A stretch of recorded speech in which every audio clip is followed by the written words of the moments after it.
Dubai. Keep the lights on. Use Airtel Money to pay for all your Yaka bills conveniently. Open the My Airtel app to buy Yaka units. Airtel Money. Simple, secure, borderless.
Enaku z'omwezi tubala musanvu omwezi ogwokubiri omwaka 2022 nkubuuzaako gyonna gyotusizaako engalo olunaku olwaleero naddala egyo egy'okwetangira ekirwadde kya COVID-19. Nze Marion Nakitene era tugenda kuba tufuna amawulire mu bujjuvu katuseke tulabe ebigakulembeddemu n'oluvannyuma tujje tugakuwe tovaawo.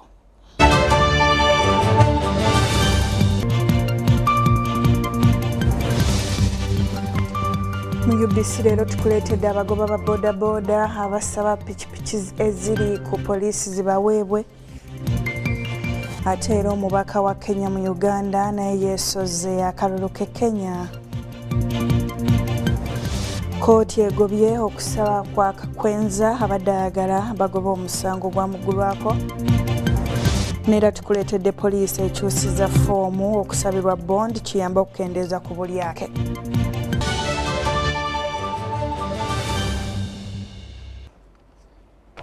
Weewaawo nziramu nate era okukwaniriza ku UBC TV kino kitundu ekisooka era ngenda kuba nkitandika n'abagoba ba bodaboda abeegattira mu kibiina Elite umoja nga kino kiri luzira basuubiza okugoberera ebiragiro eby'okwetangira ekirwadde kya COVID-19 mu mulimu gwabwe. Bino byonna byogeddwa nga basinkanye okutema empenda ku butya bwe bagenda okusasula amabanja agabasuzanga batunula oluvannyuma lw'okukosebwa ennyo omuggalo gwa COVID-19.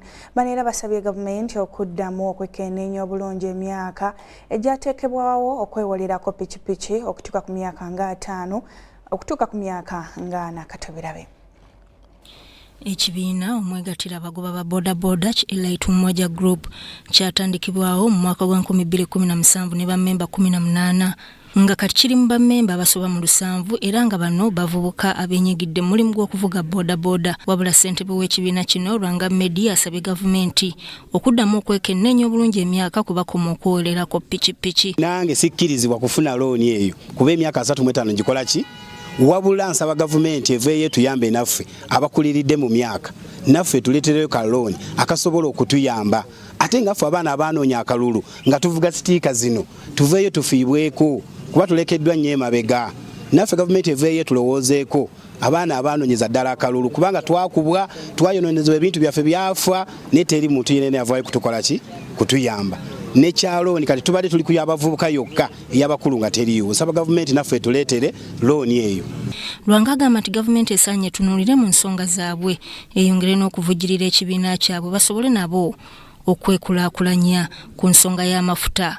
Lwanga asabye gavumenti okukola kyonna ekisoboka okulaba nga ebbeeyi y'amafuta eddayo ku miwendo emisaamusaamu. Ebintu bye tukola nga byetaaga okukwatirwako kati nga okulunda enkoko nga okulunda ebyennyanja twetaaga ssente kukulunda ebyennyanja nga olusi ebyennyanja byetuteeka mu nnyanja ebisolo bibirya n'emisota giyingira mu gundi ne girya ebyennyanja, enkoko, emmere ya bbeeyi nnyo, eri waggulu nnyo. Twetaaga emmere gavumenti etusizeeko emmere eyo wansi. Okubalukawo kwa COVID-19 mu ggwanga kwakosa nnyo omulimu gwa bodaboda nga ne pikipiki ezisinga zaakwatibwa, era nga zino kati zikuumirwa ku poliisi ez'enjawulo, era Medi asabye abakwatibwako okudduukirira bannannyini pikipiki bazigyeyo nabo basobole okufuna ekigulira magala eddiba.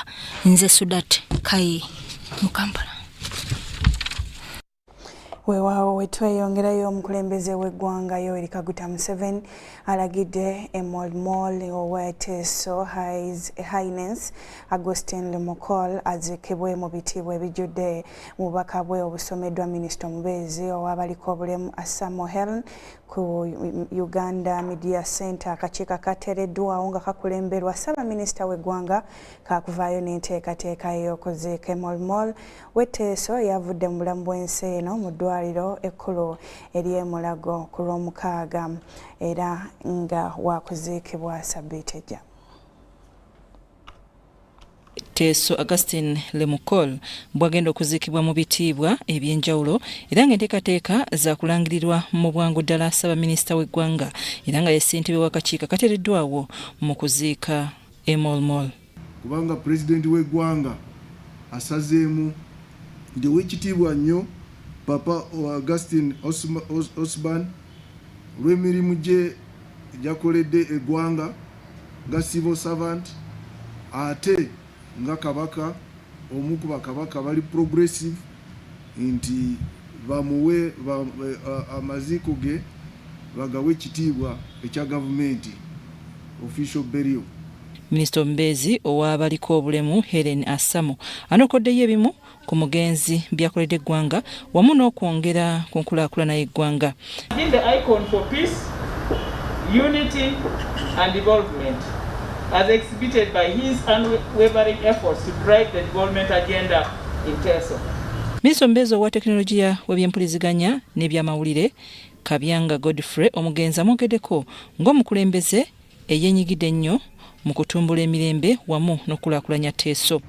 Atukulembedde bulungi ate emirimu tugisiima kati ffe nga gavumenti tutuusa okukugubaga kwaffe. Emol Lemukol wakujjukirwa nnyo mu kutumbula emirembe wamu n'enkulaakulana si mu Teso mokka wabula n'eggwanga okutwaliza wamu. Under the leadership of government we shall be following closely and supporting and doing everything possible that will lead us to give Papa a befitting welcome, a befitting send-off.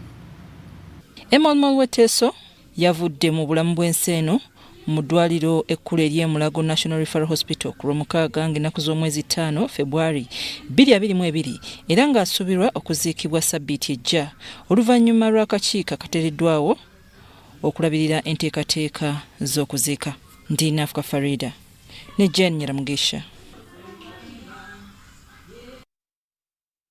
Ye omubaka wa Kenya mu Uganda Kilima Kilonzo alekulidde obukulembeze obwo ng'alangiridde nga bwagenda okudda mu byobufuzi oluvannyuma lw'okuweereza oludda olwo okumala emyaka nga 10 ng'ayogerako ne bannamawulire ku kitebe kya Kenya wano mu Uganda. Kilonzo agambye nti agenda kwesimbawo ku bwagavana bw'essaza ly'Ekitoyi ebbugumu mu kalulu k'e Kenya kaleese omumyuka wa President William Ruto n'eyaliko Ssaabaminisita Raila Odinga nga batandise kwetegekera okuvuganya ku bwa president.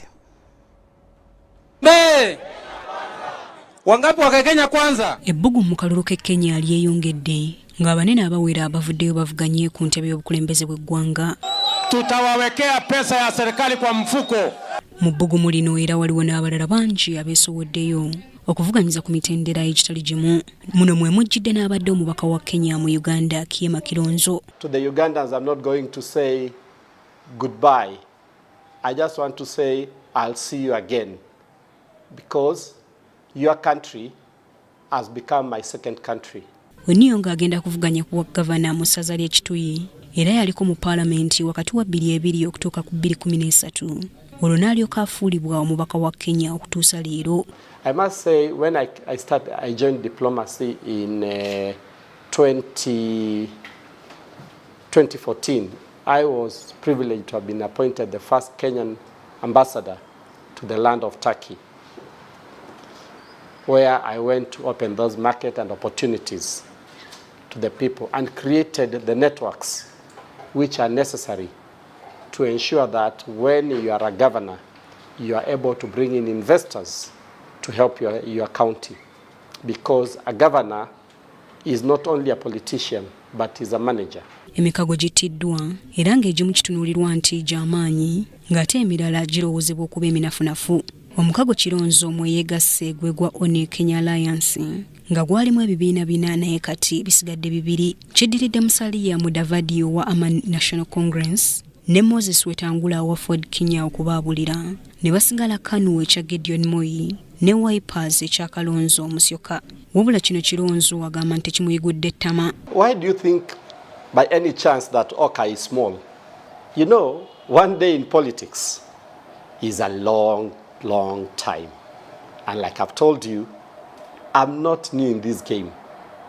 This is a game I understand very well. I understand the lay of the land and I understand that terrain. Yadde nga waliwo ebifo bingi ebitunuuliddwa okuvuganyizibwako naye amaaso agasinga agatunuulidde entebe y'obwa pulezidenti naddala wakati wa Raila Odinga ne William Ruto. Shaidat Nassaku, Henry Okrut, mu Kampala.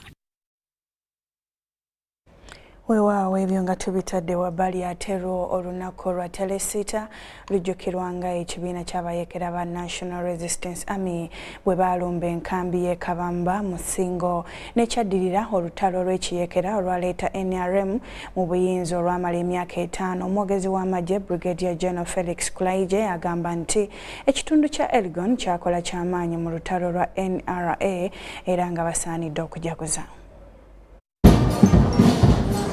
Mbale district kati eyitibwa Mbale City byebimu ku bitundu abayeekera ba NRA abaali baduumirwa General Yoweri Kaguta Museveni mwe basinziriranga okukola obuyeekera n'enteekateeka endala. Because we did what the people wanted us to do. We were agents of change for the change which the people wanted. If we had wanted to do what the people did not want, we would never have succeeded. It would have been a big problem. Kino kinajjukirwa nga basajja ba Museveni basinziranga mu bitundu by'e Bugisu oba Elgon nga abayeekera ba NRA tebannalumba nkambi y'e Kabamba. Elgon region eno oba olusozi luno lulina kinene nnyo ku lutalo olw'ameenulula olwaleeta UPDF mu buyinza ne gavumenti ya NRM nti okulwanyisa effugabbi kwatandika musanvu mugumu kwatandikira wano mu Elgon era tutakivola nti mu mulamwa gw'olunaku luno tugamba nti okulondoola okulwana kw'abantu baffe nga baagala okwenunula kyekyatuleese wano kubanga lwatandika nsanvu mugumu ne Mawumbe Mukwana Lamungin President Museveni ne Magode Kuya n'abalala besijja kwogera essaawa eno kati ffe twakomye wano okujjukira abantu baffe abo nti wamma wano we twatandikira ekintu kino. Okulumba enkambi y'e Kabamba kyekyaddirira olutalo olw'ekiyeekera olwakulungula emyaka 5. Omwogezi w'amagye omujja Brigadier Felix Kulaije wano we yeebaliza omukulembeze gwanga olw'okumuteekamu obwesige okuddamu okuweereza eggye lya UPDF. Enkokoto y'okunyweza olutindo wakati w'omuntu wa bulijjo n'amagye. Ekyokubiri okwongera okutumbula erinnya erya Minisitule by'okwerinda ne UPDF. Ekyokusatu nti kati eno front line yaki ya mawulire ya bwongo. So nebala nti ndi ku front ey'olutalo olw'obwongo okukyusa endowooza z'abantu okwagazisa abantu ensi yaabwe n'okubagazisa eggye lyabwe. Brigadier Kulaije asuubizza okussaawo olutindo wakati w'ebitongole by'empuliziganya wamu n'abantu ba bulijjo. Mu kukuza olunaku lwa Tarehe 6 UPDF yeebazizza abantu b'e Bugisu olw'obuwagizi bwe bawadde UPDF wamu ne gavumenti naddala mu kaseera ak'omuyaga gw'ebyobufuzi. Haruna Mtesaasira, Mbale.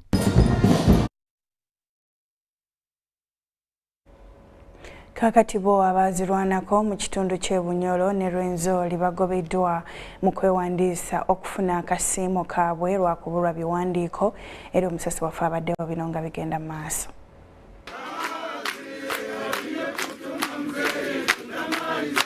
Abazirwanako okwetooloola eggwanga abakyabanja gavumenti beewandiisa okufuna akasiimo kaabwe wabula mu kino balina okubeera n'ebiwandiiko ebibakwatako oba ebikwata ku bagenzi abali mu bitongole by'ebyokwerinda okulaga nti be bantu abatuufu abalina okufuna akasiimo kaabwe. Kati nno abantu abamu abazze okwewandiisa bagobeddwa lwa butabeera na biwandiiko. Ng'ayogerako ne bannamawulire ku kitebe kya disitulikiti y'Ekikuube, omwogezi w'ekibiina ekyekenneenya n'okukakasa abazirwanako akakasizza ku byetaagibwa. Abalore hamwe n'antoroko tukabaasa kufuna bizataaza nabo bakudisigayizinga ngu niki mu veterans. So ebigambo ebimwe tukwiye nko kuba kubigamba ngu they are stranded kureka bamwe bakadizatinga bokuteekateeka ngu nibafuna basimbuka bafuna sente ezo. Ono era agambye nti bakutte n'abamu kubadduka mu magye abadde banoonyezebwa kubanga tebaasiibula bulungi ng'era ebbanga lino lyonna babadde banoonyezebwa.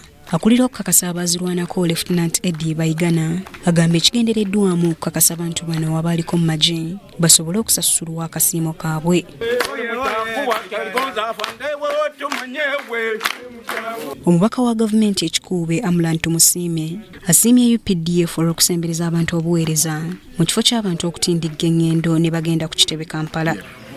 Much as they retired from the army, but their being on the ground is also very key, especially in the area of discipline. I implore them to remain disciplined, work very well and fit very well in the community, but also engage into agriculture. We have land. They are still, many of them, I've seen them, they are still strong. Abamu ku bazirwanako si basanyufu kubanga ssente zaabwe zino ziruddeyo. Sinkafuna gakitundu akwizire enanga kwiza nizo bagambire ngo esente watunga kazikakanga kandi mu biro byenyuma ebyomu Desemba mbuna ebipapula tukabijusa. Shaidat Nassaku.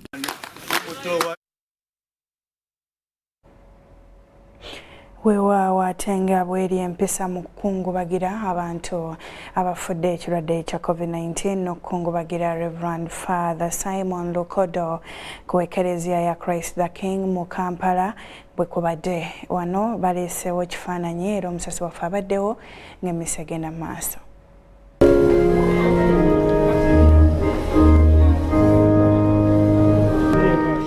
nga bw'eri empisa mu kukungubagira abantu abafudde ekirwadde kya COVID-19 n'okukungubagira Reverend Father Simon Lukodo ku Ekereziya ya Christ the King mu Kampala bwe kubadde nga baleese ekifaananyi. Ono nga yali munaddiini wabula n'afuuka munnabyabufuzi ayogeddwako ng'eyali omukulembeze ow'amaanyi era ataava mu Katonda ne bwe yabeera ng'obuweereza bw'eddiini abuvuddemu. Misa ekulembeddwa Father Masias Nteeza. Maybe you are going to miss the jokes. You are going to miss his eloquency. You are going to miss his word, standing by the truth in whatever he has done. We shall miss that. Father Lukodo yafuna obuzibu nga yakamaliriza okwogera mu lukuŋŋaana gye yali Switzerland era n'addusibwa mu ddwaliro. Doctors immediately subjected him to the COVID test, a rapid test that came out positive. And once it came out positive, we were separated physically from Father. Lukodo ajjukirwa nnyo olw'okulwanyisa empisa z'atakkiririzaamu. Nga alwanirira abantu obutabeera na bugwenjufu, empisa ensiiwufu.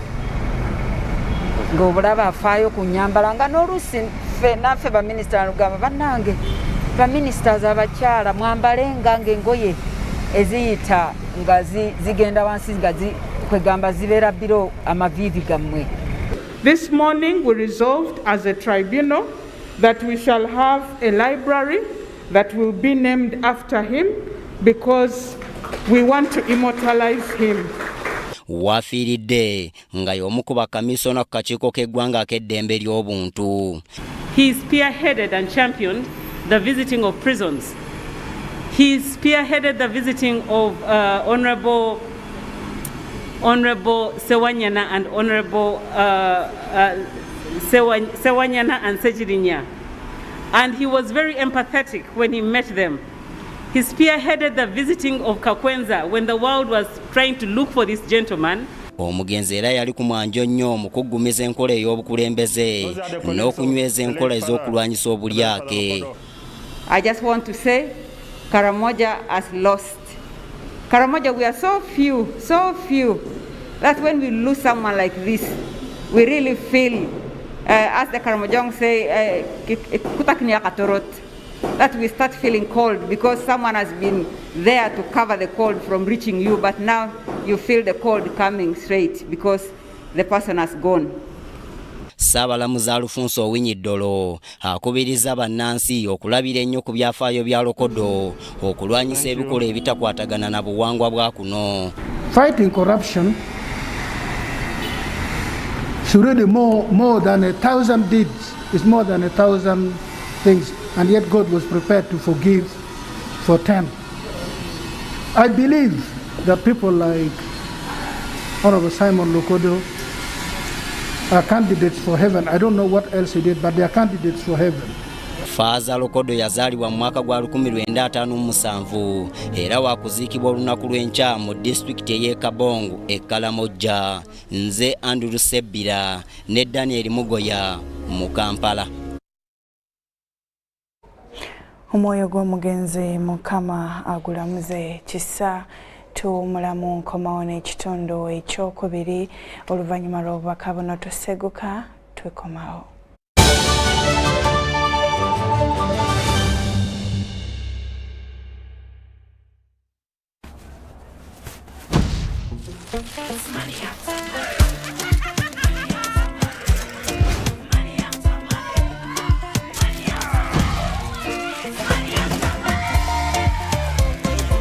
Transact and win money after money with Airtel Money. 1.5 billion shillings in cash prizes up for grabs.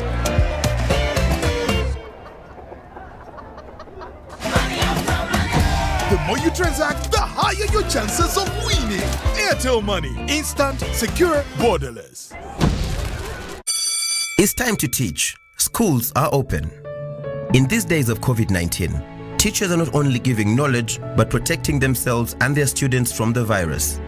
As a teacher, you must ensure that students follow the set SOPs of always maintaining a distance of 2 meters from others in classrooms, dormitories, entertainment halls, school vans and playgrounds, wearing a washed and clean mask every day that covers their mouths and noses, and regularly washing their hands with soap and water. In addition to that, you must counsel students about stigma related to COVID-19 and discourage them from violence. Any violence against students from classmates, teachers or parents should be reported immediately to a school administrator or senior woman or man teacher for correction and further guidance. Ensuring everyone's safety is key, so make sure students are out of class by the official closing time. Let's share knowledge, not COVID-19. This message is supported by the Ministry of Health, Ministry of Education and Sports, and UNICEF. Stay safe. Enjoy convenience today with Airtel Money School Pay, FlexiPay, or Bridge Schools. To pay school fees using Airtel Money for Bridge Schools, dial *185#. Select option 6, School Fees. Select option 1, Bridge Schools. Enter pupil ID. Enter the amount. Enter the PIN number to complete payment. Pay school fees conveniently using Airtel Money. Airtel Money. Instant, secure, borderless. Ooh. Look. The thing goes. Twink, twink, twink. Woo.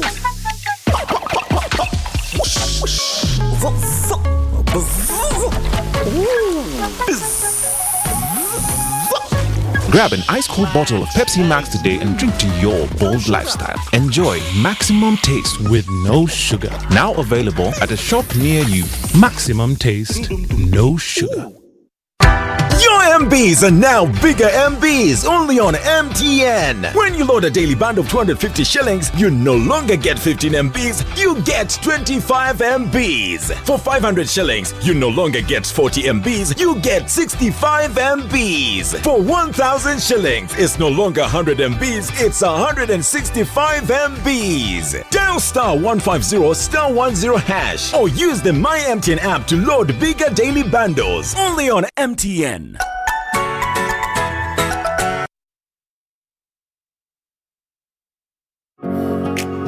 It's no secret that ICT makes learning easy.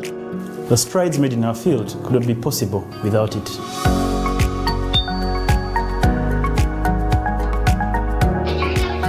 And now we can watch our favorite show. My radio is my best friend.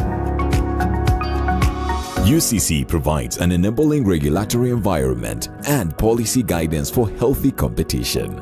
We also facilitate ease of doing business in the communications sector through licensing, standardization, spectrum management, tariff regulation, rural communication development, and consumer empowerment. An informed consumer is an empowered consumer. UCC supports local content and innovations. Driving the development of a robust communication sector in Uganda is Uganda Communications Commission. Start the year off with My Airtel 4G smartphone. You get to enjoy free 1 GB data valid for a month and 100% bonus data every month for 3 months at only 250,000 Uganda shillings. This includes free data spread over 3 months worth 86,500 Uganda shillings, making the effective price of the 4G phone 163,500 Uganda shillings only. Visit the nearest Airtel shop and get one today. Airtel, the smartphone network. Amanya mpitibwa Moses Supercharger. Tusaana tujjukire nti COVID ate abaana abayisizza bubi nnyo. Ekibuuzo kiri nti abasajja muli ludda wammwe abafunyisizza abaana bano embuto, abaana 1.5 abafunyisiddwa embuto mu COVID. Era muli ludda wa abasajja abadda ku bakyala bammwe ne mubakuba. Bino ebikolobero tulina okubikomya mbagirawo. Guno mulanga eri basajja banange mwenna, abavubuka, ab'eŋŋanda n'abakulembeze nga muli basajja. Tukozesa obuvunaanyizibwa bwaffe n'amaanyi gaffe okumalawo obutabanguko n'okutyobola eddembe ly'abawala n'abakyala mu nsi yonna. Your MBs are now bigger MBs only on MTN. When you load a daily bundle of 250 shillings, you no longer get 15 MBs, you get 25 MBs. For 500 shillings, you no longer get 40 MBs, you get 65 MBs. For 1000 shillings, it's no longer 100 MBs, it's 165 MBs. Dial *150 *10# or use the My MTN app to load bigger daily bundles only on MTN.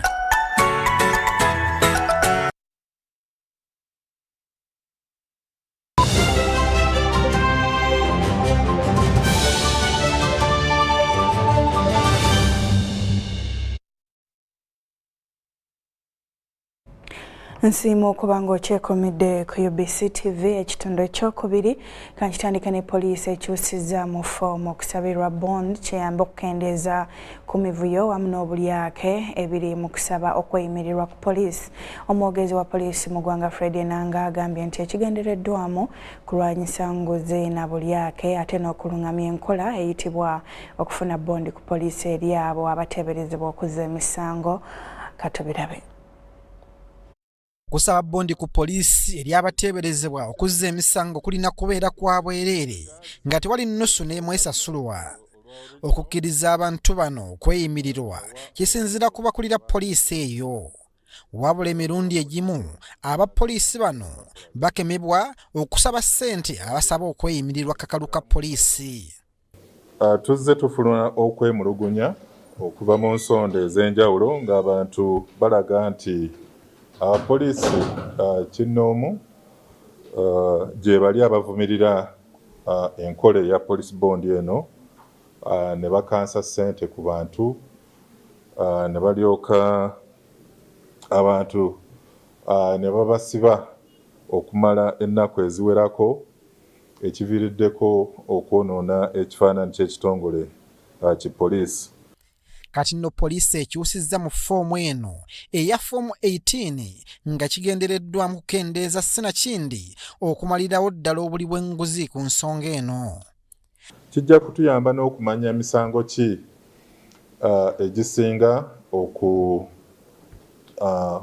okukolebwa mu buli district, we giba gya kubba bodaboda, we giba gya kukabasanya baana bawala, we giba gya kondo ebikolwa eby'obufere.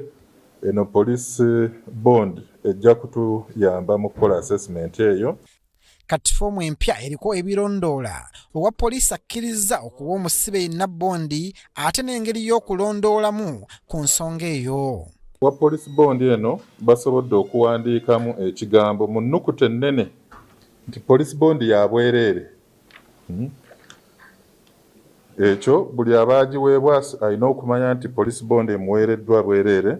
Mulimu amasimu ag'obwereere aga Professional Standards Unit n'aga Office ya Professional Standards.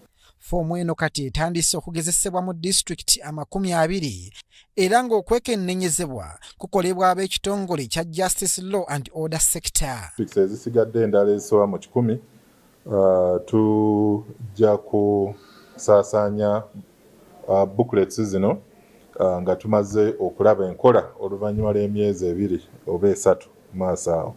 Ekitongole kya poliisi eky'ebyettaka ku ofiisi y'omunoonyereza n'okuketta ku by'obumenyi bw'amateeka balabudde bannansi ku nsonga y'okusengula abatuuze.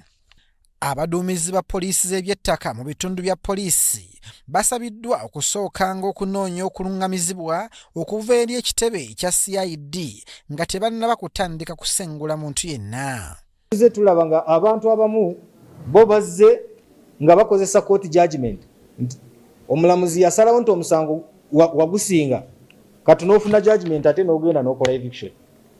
Nedda ssebo bannyabo wabeerawo stages endala z'olina okuyitamu ate ezimu zikiryaringwa poliisi. Poliisi era eri mu kunoonyeza ku ngeri bakansala ba KCCA gye baakwatiddwamu bwe babadde beekalakaasa mu mirembe Ssabbiiti ewedde. There were disturbing pictures, of course, when you looked at the manner in which one of the councillors was being handled. But it is something that, of course, requires a bit of investigation and review that is being done. Mu alipoota ya poliisi eby'oku nguudo eya Ssabbiiti ewedde waaliwo obubenje 372 ng'abantu 398 be baakosebwa. Ng'obubenje 6 bwalidde kabusa nga mwafiiramu n'abantu 66. Bawadde weeks 2 okuva leero paka ng'ennaku z'omwezi 21 ogwokubiri omwaka guno gwennyini okulaba nga mwekubiriza bennyini musasule ipapula bive ku mmotoka zammwe ne ku driving permit zammwe okwewala oteteganyizibwa kubanga tugenda kusaayo ebikwekwetu ebinaakwata ababaganya okusasula ipapula bya poliisi ebibaweebwa ku mmotoka zaabwe ne ku permit zaabwe. Nze Lubwama Abdul Nasir.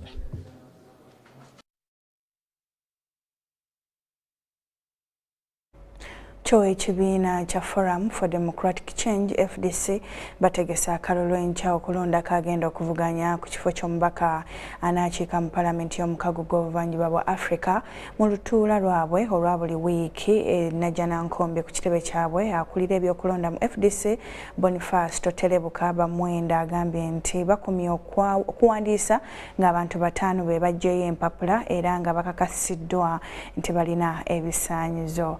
Tugenda kubatubiraba nga Farida Nanfuka abaddeyo. Lunaku lw'enkya ku Lwokubiri nga 8 February 2022 abakulembeze mu kibiina kya FDC lwe bagenda okutuula okulondako ku bantu 5 ani gwe bagenda okusimbawo okuvuganya ku bukiise mu palamenti y'omukago gw'amawanga g'obuvanjuba bwa Africa. Abatana beesimbye kuliko Kaija Harold, Nanyonjo Susan, Seruge Yasin, Tindyebwa Joseph ne Wante Jamal Rwanga. Ana balonzi babasoye kajjoji w'ebibuuzo buli omu abiddemu tusuubirawo sawa bino bijja kuggwa mangu ago tutandike n'okulonda. Ekibiina era babadde bayitaayita mu bitundu by'eggwanga ebitali bimu okulaba engeri emirandira gyabwe gye gisimbyemu oluvannyuma lw'akalulu ka 2021 akaabataagula ennyo. Ebimu ku bitundu bye batuuseemu ye Rwenzori, Kigezi, Western Kole ne Eastern Kole era nga bagenda kugenda ne mu bitundu ebirala. Tubakimanyi nti okutulugunya kuno ne mu Western Uganda kwa maanyi nnyo bwe kutyo. Mukulu nga batugambye yaliyo nti disitulikiti nga Isingiro n'endala abantu babe batulugunyizibwa nnyo. Alinyirira eddembe ly'obutu ya Munnayuganda yenna si FDC yekka ne Munnayuganda yenna pati ejja kiteekamu amaanyi okulaba nti abantu abatwalibwa mu kooti eza Uganda n'ez'ebweru. FDC era bavumiridde ne ku muntu waabwe omuwandiisi Lukirabasaija Kakwenza yatulugunyizibwa ne bagamba nti etteeka likirambika bulungi nti tewali muntu alina kutulugunyizibwa. Muganda waffe waali wano mumulabye naye bye yayitamu twetusaba Katonda kiba kisembayo mu nsi webabasembayo okutoshalinga bwe batyo.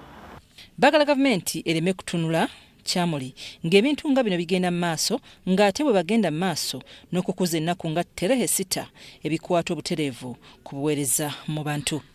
Ndi Nafuka Farida mu Kampala.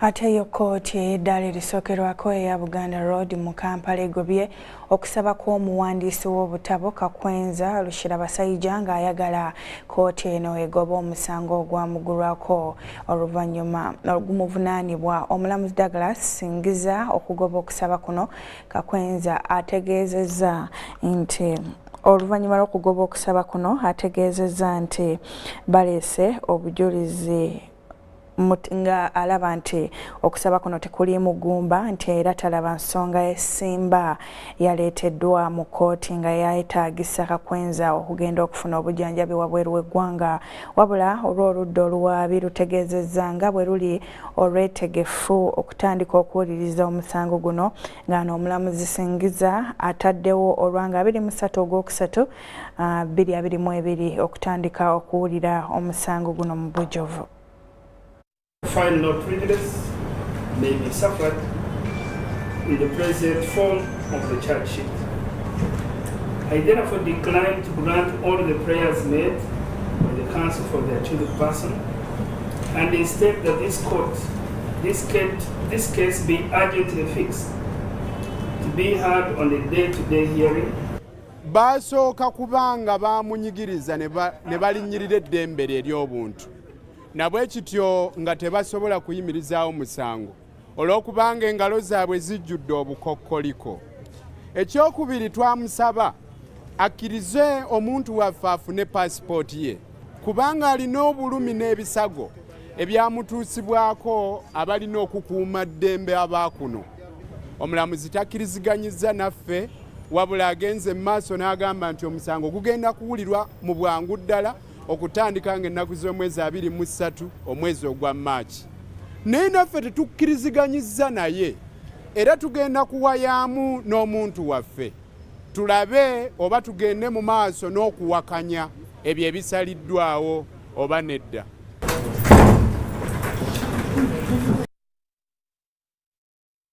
Ate yo kooti y'amagye Makindye etaddewo olwanga 21 February omwaka guno oludda oluwaabi okwanukula ku kusaba kwa Wannyondo wa kooti Moses Kirunda wamu n'omusirikale wa UPDF Major Nelson Max okulaba nga oba bateebwa ku kakalo aka kooti. Ababiri bano bavunaanibwa omusango ogw'okutta Majid Mugwanya nga bakozesa emmondo.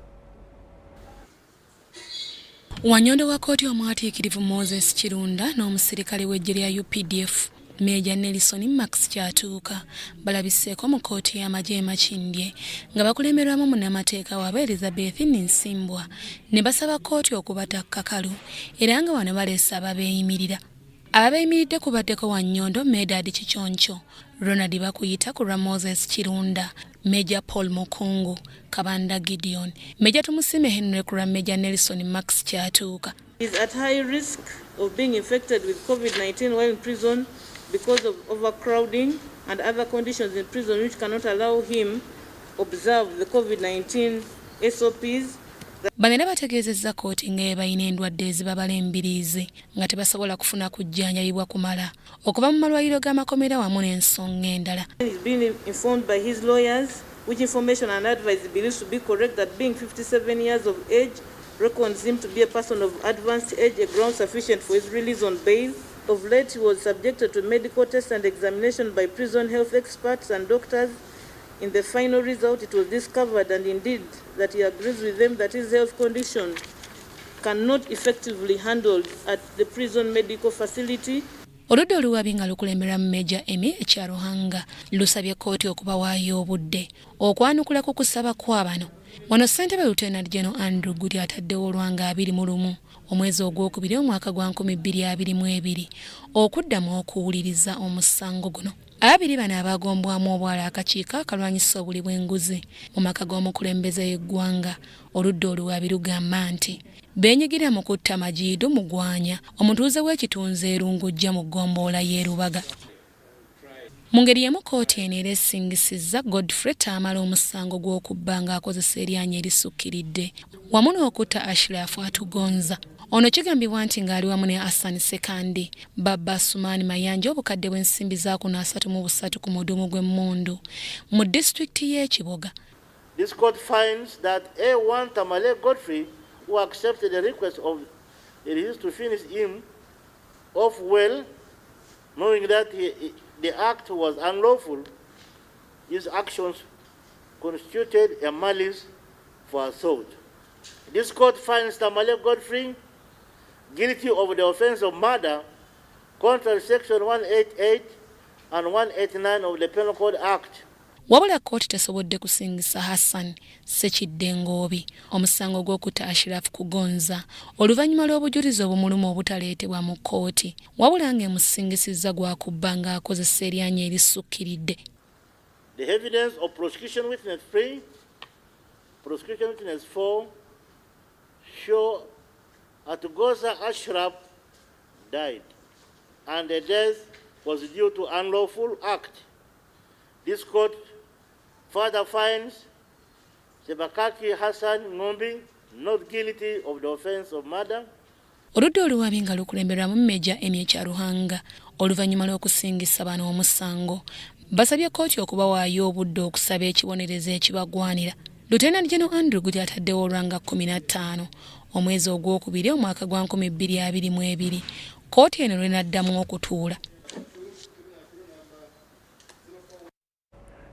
Kakati aba bodaboda abakwatirwako bodaboda zaabwe mu bikwekweto naddala ebya kafyu ebize bikolebwa basabye gavumenti bodaboda zaabwe eziri kati ku poliisi ez'enjawulo zibaweebwe awatali kakwakulizo. Kino kiddiridde omukulembeze w'eggwanga okulangirira nga kafyu bwavuddewo ne ku bodaboda okutandika ne leero. Aba bodaboda nabo babadde bamaze emyaka egikununkiriza mu 2 nga tebavuga kusuusa ssaawa 12 ez'akawungeezi. Oba twebaza nnyo President Museveni oyo kati President waffe. Okutandika n'essaawa 12 olwaleero ebikolwa byonna ebya kafyu byakomekerezeddwa. Oluvannyuma lw'omukulembeze w'eggwanga okulangirira olunaku lw'eggulo nga bw'aggyewo kafyu wa bodaboda okutandika n'olunaku olwaleero, bangi ku bali mu kisaawe ekyo bakyamutendereza olw'ekyo kye yakoze. So essanyu lyo lingi naye buno buwanguzi si bwaffe ng'abavuzi ba bodaboda oba aba safe boda baba e-trade naye bwaffe ffenna bannayuganda. Onyango mwe aba media mikwano gyaffe abatunda mmere ku katale, abantu baffe abatambulira ne taxi, abakola mu tourism, abakola emirimu y'enjawulo yonna tubadde affect. Naye tubadde tetukyakola ekyamazima n'abaana baffe badde tebannaba kudda ku masomero abamu. Ne tumwebaza nti ebale kutulowoozaako kuba twamulabe yakijje ku mutima. Bantu bange ab'emakinde basanyufu nnyo, bodaboda Uganda yonna nsanyufu, olwaleero toli kunyuka. Sebo His Excellency twagala okwebaza kubanga olowoozeza ku bazzukulu bo. Okusinziira ku bakulembeze wamu n'abavuzi, emyaka 2 egya kafyu wamma ggwe gibaddemu ebisoomooza nkumu. Ne lockdown akyatulimu kumpi emyaka emirala nga 2 kuba ebyenfuna byaffe byafa twali tuvuga piki za kibanyampole zisinga banka zazitwala tulina ebizibu bingi ng'abavuzi ba boda boda. Income y'abavuzi ebadde droppings abavuzi bano badde surviving on 40%. Newankubadde omukulembeze w'eggwanga bano yabakkiriza okukakkalabya paka mu matumbi budde okutandika n'olwaleero bangi kye baaniriza wabula bakyakukkuluma olw'emiwendo egy'amafuta ate egigenda gyekanama buli olukya. Tusaba government actually aleme okunyigiriza mutwe wa wansi, at least bateekamu ssente mu bintu bingi. Tusaba ati oba bateekamu ssente ku mafuta gaffe tusobole ogyenywera mu budde obw'amangu. Kuba amafuta we tubadde tuyiwa mu lita y'amafuta ne tukola 15,000 katugenda tandika ate kukola 3,000. Kitegeeza naffe twongeremukko kasente. Ekya poliisi okukalambira nga bwetajja kuta pikipiki yonna eyabweyebwa nga yeekuusa ku misango ejjaddizibwa so n'okumenya ebiragiro bya kafyu. Abagoba ba bodaboda nabo bagamba bakwekubira enduulu eri omukulembeze w'eggwanga. Kusaba pulezidenti otwongereyo amnesty piki zaffe ezo bazituddize kuba mu mateeka ga traffic oba mu EPS express penalty scheme temuliimu fayini ya kafiyu. Awo tubadde tumenya biragiro bya mukulembeze onootusaasira ssebo. Ekiragiro tekyagambye nti bodaboda ez'emabega zirina kuweebwa bannannyinizo. Jjukira nti zaali zakwatibwa mu bumenyi bw'amateeka. So balina okugenda mu maaso okulaba nga basasula fayini erina okusasulibwa olw'okutyoboola kafyu ebiseera ebyo. Ate mulimu ne bodaboda mu bikwekweto ebyo zibadde zisangibwa nga nzibe. Poliisi wabula erabudde abagoba ba bodaboda so n'abasaabaze abatambula mu matumbi budde okubeera abeegendereza kubanga bakyala kimpadde bandyeyambisa obudde obwo. Buli muvuzi wa bodaboda yenna nkukubiriza vuga nga weegendereza omusaabaze akutwala mu corridors z'otamanyi weekengera omuntu oyo manya nti ayinza okubeera obulabe gy'oli. Newankubadde oli wa ddembe okutambula obudde obw'ekiro mutera okubeera obulabe obw'amaanyi. Tuwakubiriza nti oba ofunye owa bodaboda akusaabaza gezaako okulaba nga tayitira mu bukubo obwa ppanya. Mulina okukkaanya ku kkubo lye mulina okugoberera. Ky'okujja kafyu ku mulimu gwa bodaboda oba oliawo kyekiwunzisa omwetooloolo ogw'ekoliga eryali lyateekebwa ku bizinesi ezitali zimu okwetooloola eggwanga nga lino libadde limalidde ddala kumpi emyaka 2. Nze Robert Onyango wano mu Kampala.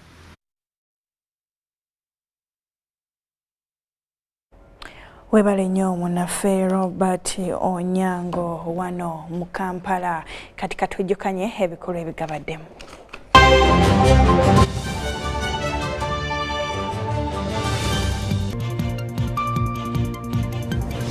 Leero olabye nga abagoba ba bodaboda basaba pikipiki zaabwe ku poliisi ezakwatibwa. Ate era tukuleetedde n'omubaka w'e Kenya mu Uganda naye yeesoze akalulu k'e Kenya. Mu UBC leero olabye kkooti egobye okusaba kwa Kakwenza abadde ayagala omusango gugobwe. Ate era poliisi ekyusiza mu foomu okusabirwa bondi kiyambe okukendeeza ku bulyake mu poliisi.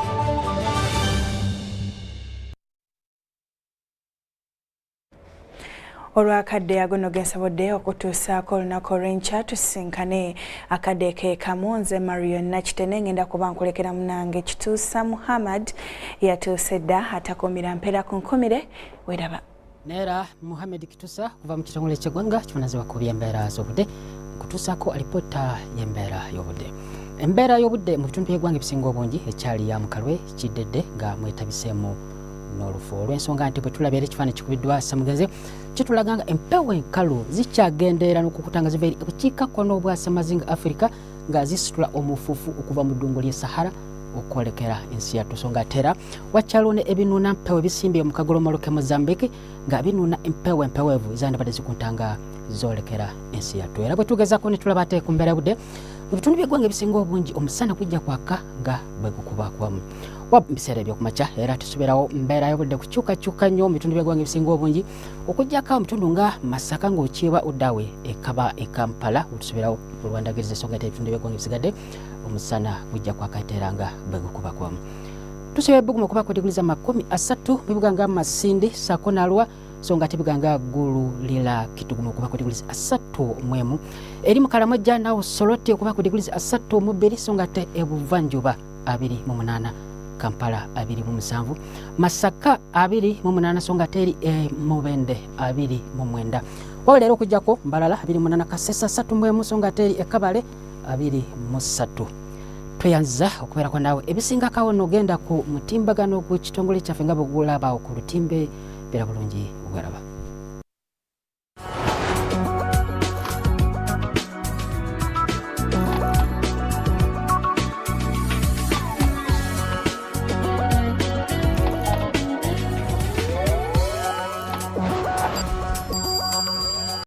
Enjoy convenience today with Airtel Money School Pay. Dial *185#. Select option 6, school fees. Select option 2, school pay. Select option 1, pay fees. Enter student number. Enter the amount. Enter the PIN number to complete payment. Beat the back to school hustle today. Pay school fees conveniently using Airtel Money. Airtel Money. Instant, secure, borderless.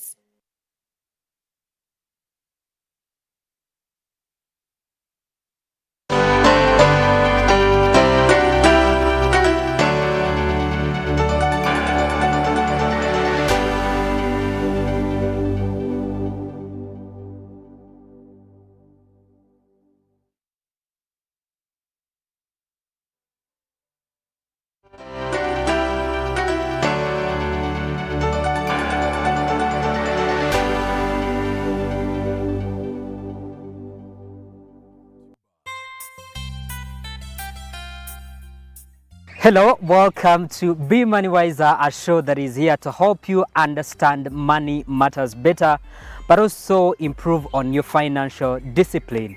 Now today we are talking about a very relevant topic, most especially during this time where people are celebrating and we're going into the festive season.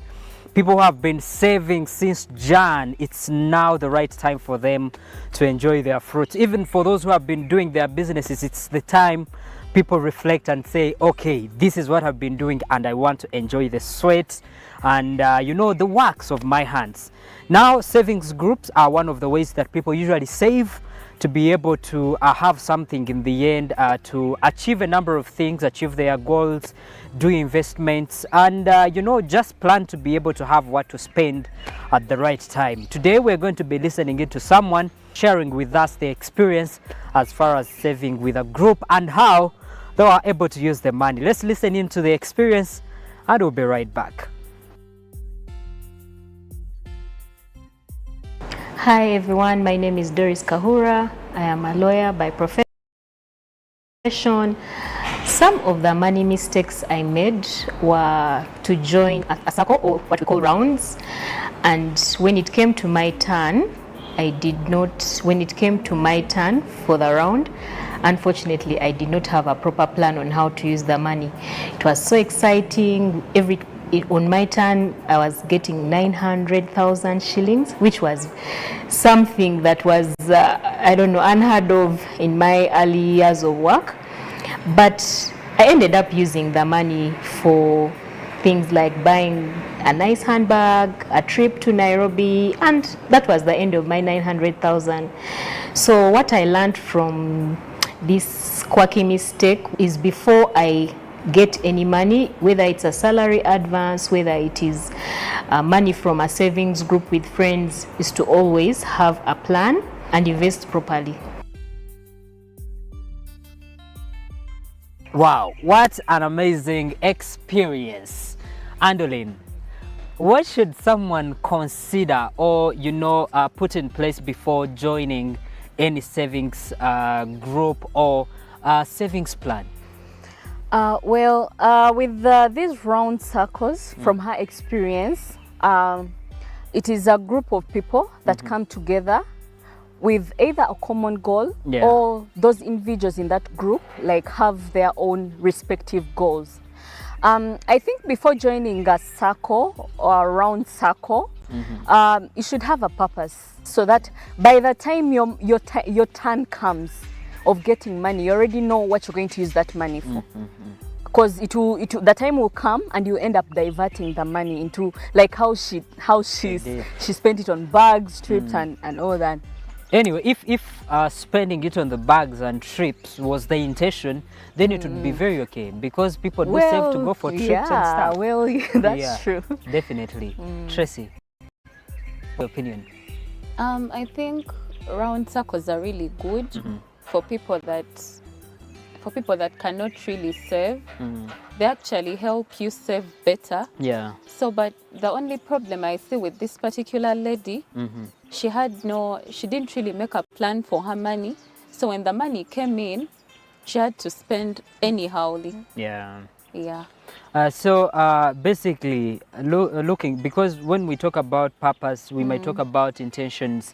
Now for savings groups, leave out these, round savings, where you're just pulling resources to someone and then the next time you're giving it to another person. But for savings groups where you're saving with a common interest, someone needs to understand and subscribe to the interest of the people that they are going to be saving with. Yes. Yeah, otherwise you will have issues. Like right now we have people who always save, for example, to buy stuff during the festive season. So if your intention is not that, and those common goods you can be able to provide for yourself, that might not be a good intention for you to save with a given group. Or else, if people want to do investments, you must be having an interest in the kind of investment that they want to do. Otherwise, you as a person, you find that this is not serving your purpose in the end of it all. Yeah, that's true. These savings groups, actually, they also eventually help us to lobby capital. Like, let's say I have a plan of starting a particular business, and you find I can't raise a particular amount at once. It is through these savings groups that I'll be able to raise that money. Because when it's my turn and I'm getting a whole 2 million, it will help me, invest it into that targeted investment. That targeted investment, yeah. Amazing. Tracy, how secure can people save? How secure can people save in these kind of saving round groups? I don't really think someone would save with a Rosca. Okay, saving with people you don't really know. It's very hard. Yeah. No one would really trust anyone they don't know and just save with them. Yeah, actually. Of course, you'll have to save with people you know. I'm actually in a Rosca. I do it with my workmates. But I actually know these people very well. And I'm 100% sure. How do you be 100% sure to issues to do with money? Because however much I know you, however much I know her, when it comes to issues of money, it would not be about the mutual understanding that we have, that I know you, you're my friend, you're my sister, you're my OB, you're my OG. Does it really work like that? I think to be secure, such kind of arrangements in a workplace should be known to human resource. And then also it is advised that the money should be kept by it should be kept in the bank, not an individual someone. Okay, like they can open up a joint account, and then they save it there, other than entrusting it to a particular person. That is kind of risky. Yeah, it's risky. Don't you think there should be a formal understanding between these people, because most of the people, it's just about pooling resources, you know? So, and it's about that I gave you my money, and that guarantees me that you have to also pay me back.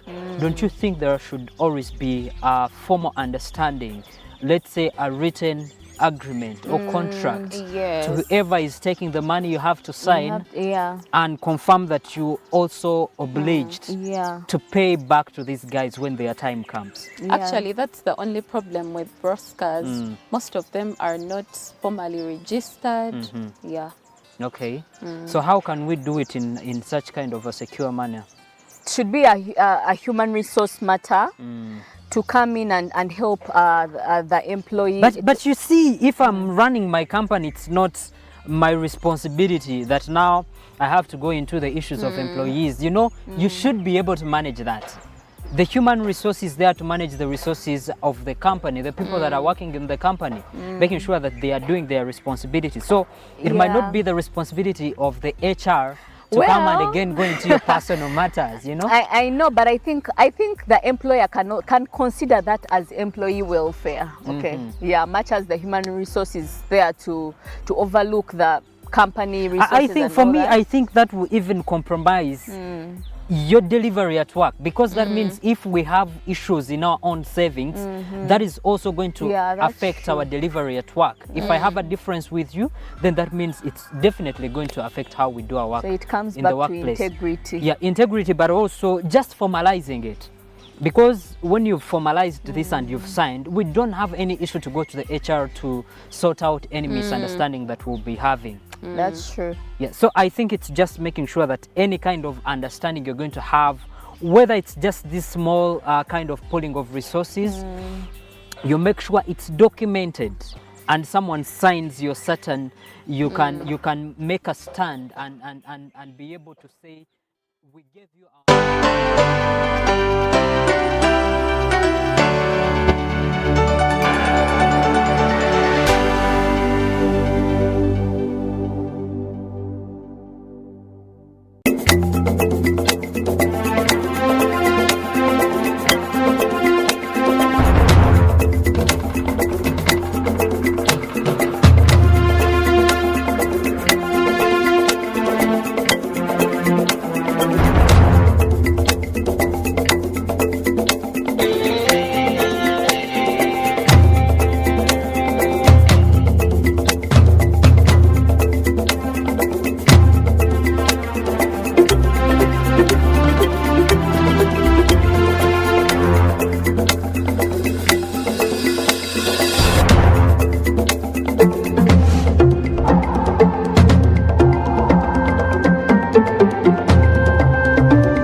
A very good evening to you all and welcome to